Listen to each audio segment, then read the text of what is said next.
And it's believed that within them contain the answers to some of life's greatest questions. Who am I? Where do we come from? Where are we going? What is the purpose of life? And as spiritual seekers on a path of self-discovery, I believe we can confidently look to these 22 symbols as a trusted guide and companion to our personal and collective spiritual awakening process.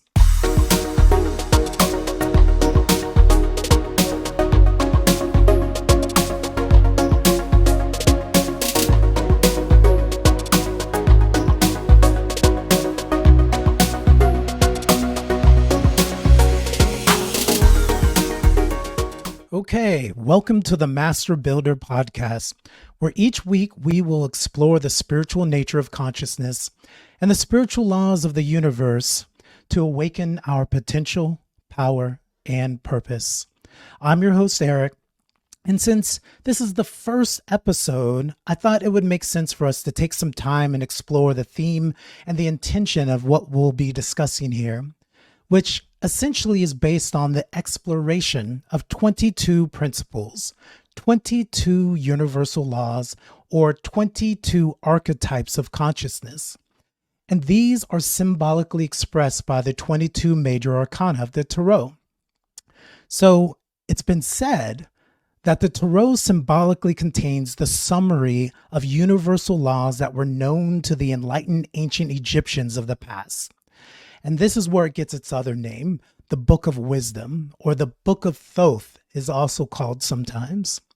And it's believed that these 22 images of the major arcana contain metaphysical laws of creation, okay, and the philosophical framework that maps out a path of spiritual awakening and the evolution of human consciousness, or otherwise the self-conscious mind. But before we jump in, I wanted to quickly mention that this podcast is brought to you as part of the spiritual teachings and philosophy of SOLANCHA. SOLANCHA is a conscious lifestyle community and a spiritual philosophy of practices and principles for spiritual awakening and harmonious living. And so if you're interested in learning more about SOLANCHA, you can check us out at solancha.com. That's SOLANCHA.com.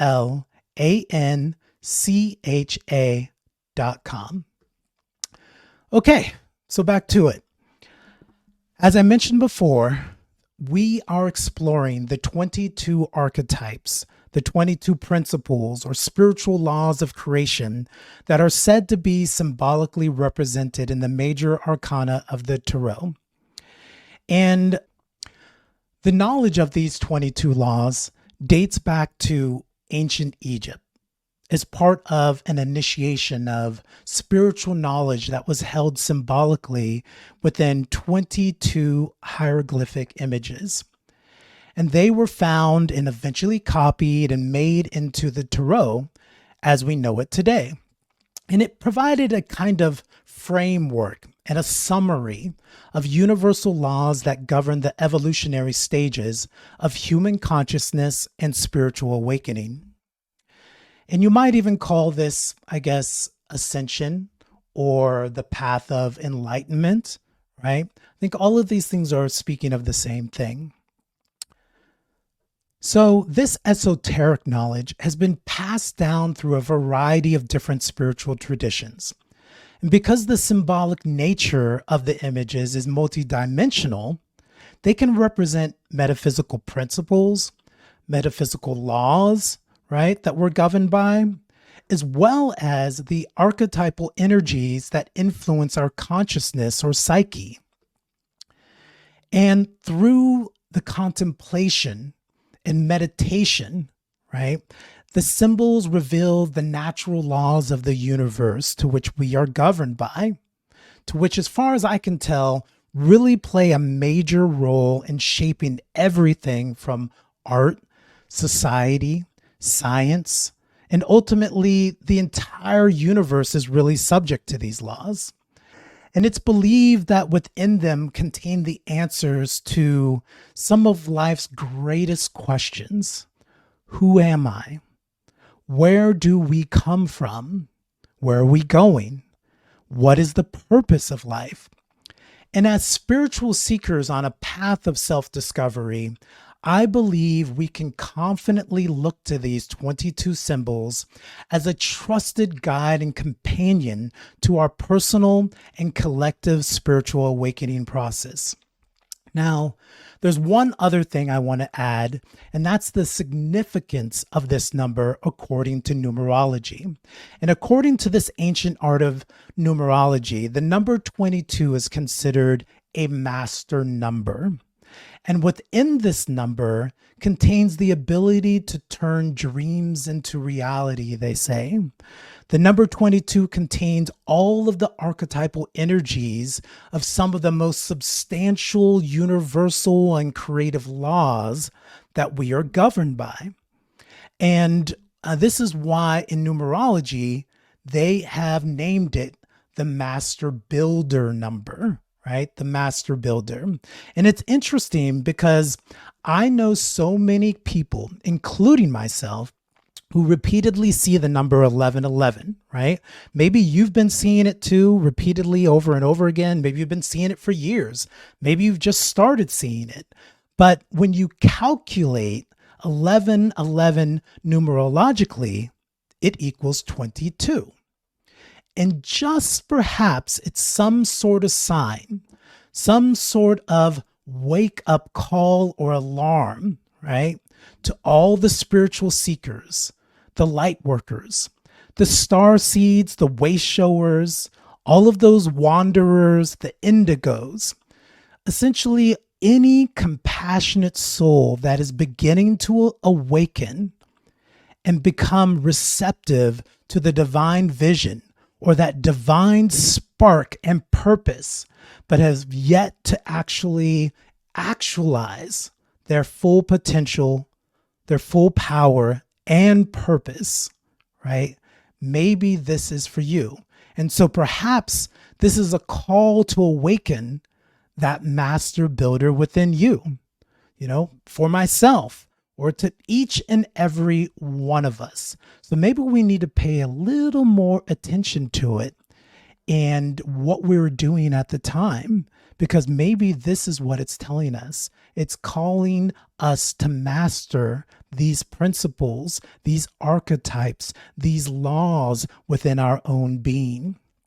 And although there is no longer a formal initiation process like the one that existed during ancient Egyptian times, we undergo a kind of self-initiation each and every day as we encounter challenges and obstacles that act as the catalyst to our own spiritual awakening, right? We know that that's true. How many times are we challenged throughout the day, through our lives? It happens in the forms of cycles year after year, right? And as spiritual seekers, those who are looking to be able to participate in their own consciousness, the evolution of their own spiritual awakening, this might be something that we need to pay closer attention to. And it's a call, like I mentioned. And so as we evolve and awaken to these 22 archetypes, these 22 principles or universal laws, I believe we awaken the latent greatness, the latent nobility in the master builder within each and every one of us. And so during this series, we will explore these principles. We will explore the laws and archetypes that govern the awakening of our own consciousness and how they relate to not only our personal journey, but also how they're played out on a collective or a group level.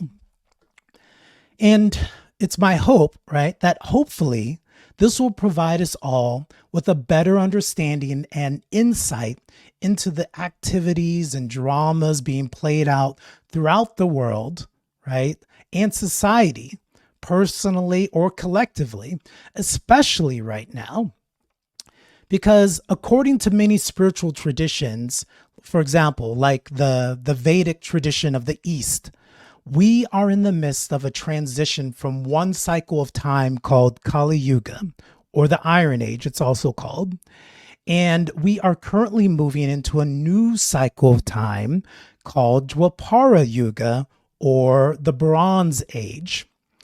And during this transition, we are likely to experience the finality of personal and collective dramas that have been playing out over centuries and lifetimes as a kind of final attempt to reach a greater state of harmony, greater state of evolution, of balance, or equilibrium that will be the final catalyst that will anchor us or graduate us into a new epoch and civilization of time.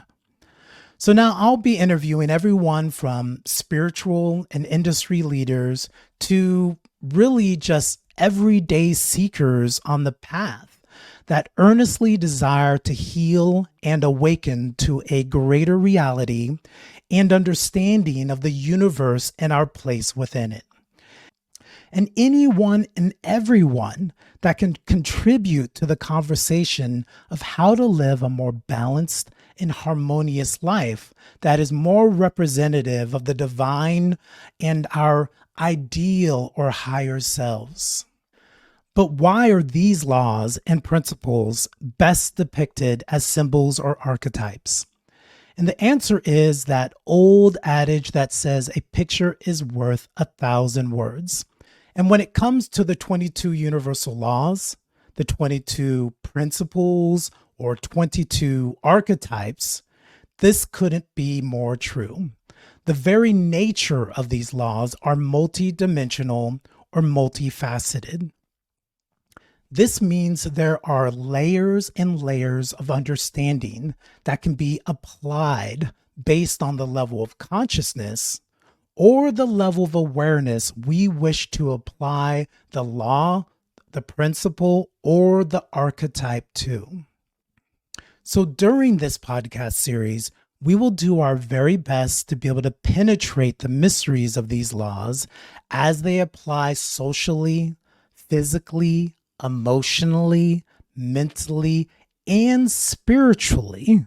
And some of those laws that we will cover are principles and laws like the law of consciousness or the principle of will, the law of duality or polarity, right? You're probably familiar with that if you're familiar with the Kabbalion, right? And the law of polarity, or the law of manifestation, creation, or action. The law of cause and effect, right? Which is really what karma is all about. The law of harmony and vibration. The law of attraction, which is so commonly misunderstood. So we want to get a better, deeper understanding of how that law works, how that principle works, and how we can apply it to our lives. The law of growth and how it relates to habit and creating good habits. The law of cycles, because as I mentioned, we're in a big one right now. What do we need to understand about that and how that's playing out in the world right now? The law of unity, the law of evolution, so we can understand the process of evolution and how we can co-participate in our own evolutionary process. The law of hierarchy or hierarchies. That word sometimes can be very misunderstood, right? And it can invoke a lot of negative emotions, but we want to understand that at a deeper level. The law of sacrifice or service, right? The path of service to self or the path of service to others, right? So we want to be able to take a deeper look at that. The law of transformation. We will explore the concept of resurrection or rebirth, what that actually means and how that plays out in our lives. The law of correspondence. The law of compensation. The principle of adaptation and what that means. The law of selection. The law of heritage, something new to learn. The law of purpose, right? We all need to find our own purpose. And how do we do that? How do we align with it? How do the energies and the laws of the universe craft a process so that we can align ourselves with our own true divine purpose? The law of order and how that plays out and how important that is. And the law of balance, one of the key laws, harmony and balance. That's really what it is. And as we discuss that in the episode in future episodes, you'll understand how harmony and balance is one of the key ways that you can participate in your own spiritual awakening process. And because of the symbolic nature of the 22 laws and principles expressed within the Tarot, it would be impossible to come up with a complete and exhaustive interpretation of each and every one of them. But as we explore them, it will become quite clear that there is a consistent stream of information that runs through them that plays a major role and effect on our consciousness and the process in which we evolve as individuals and humanity as a whole. So if these topics interest you, and if you're one of those individuals, like myself, who are constantly seeing 1111, perhaps this series is for you. And it's my hope that it can potentially assist you in your own personal call to awaken and master these 22 principles, these 22 laws, these 22 archetypes, and awaken the master builder within you. So please be sure to subscribe and follow and stay tuned for the next episode of the Master Builder podcast. And until then, may the path of light guide and protect.